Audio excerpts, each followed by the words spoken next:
한때 대한민국 경제를 떠받쳤던 검은 황금, 석탄. 하지만 광산업의 쇠퇴로 폐광지는 순식간에 폐허가 됐습니다. 일자리는 사라지고 사람들은 떠났죠. 그런데 여기에 등장한 한 가지 해결책, 카지노. 바로 강원랜드입니다.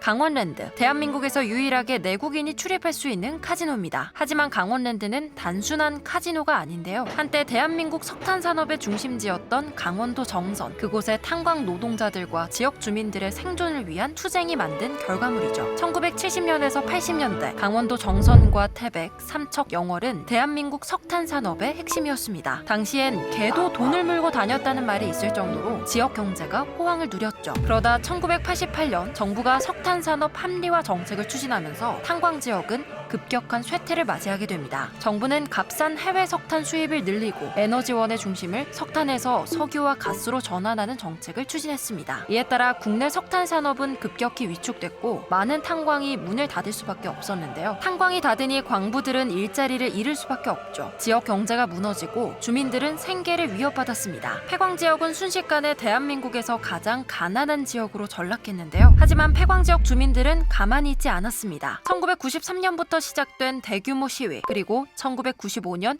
국회와 정부 청사 앞에서의 강력한 항의. 결국 정부는 폐광지역 개발 지원에 관한 특별법, 즉 폐특법을 제정하게 됩니다. 폐광지 주민들이 스스로 투쟁해서 얻은 결과였죠. 이 법에 따라 1998년 국내 유일의 내국인 카지노 강원랜드가 설립됐고 2000년 정식 개장했습니다. 내국인 카지노를 허용한 것은 폐광지역의 경제 회생을 위해서였습니다. 그리고 이곳에서 나오는 수익의 상당 부분이 폐광지역의 발전 기금으로 사용되고 있습니다. 하지만 강원랜드가 폐광지역 경제의 해답이 될 수 있을까요? 강원랜드는 연간 수천억 원의 폐광기금을 내고 있습니다. 그런데 최근 기금 납부 방식이 변경됐습니다. 기존엔 강원랜드의 순이익에서 25%를 폐광기금으로 납부했지만 이제는 카지노 매출의 13%를 납부하도록 바뀌었죠. 이익이 아닌 매출 기준으로 변경되면서 강원랜드의 적자 여부와 관계없이 기금을 지속적으로 확보할 수 있게 된 겁니다. 폐광지역 주민들의 기대는 큽니다. 하지만 여전히 과제가 남아있는데요. 카지노 산업 자체의 부작용, 그러니까 사행성 도박을 정부가 조장한다는 겁니다. 또한 강원랜드의 폐광기금이 실제 폐광지가 아니라 다른 용도로 사용된다는 논란과 카지노 사업으로 인해 법인세, 개별소비세 등 다양한 세금들이 정부로 들어가고 폐광지역엔 돌아오지 않는다는 비판도 있습니다. 그럼에도 폐광 주민들은 강원랜드에 크게 의존할 수밖에 없는데요. 그동안 3차례 연장된 폐특법은 다행히 2045년까지 연장됐지만 그 이후에 폐광지역의 경제 자립을 위한 근본적인 해결책이 필요합니다. 강원랜드, 대한민국 유일의 내국인 카지노. 이곳은 단순한 도박장이 아니라 석탄 산업의 흥망성쇠와 폐광지역 주민들의 생존 투쟁 속에서 탄생한 특수한 카지노인데요. 이제는 카지노를 넘어 폐광지역이 스스로 지속 가능한 발전을 이루는 것이 가장 큰 과제가 되고 있습니다. 폐광지역의 경제 회생과 강원랜드의 미래, 우리는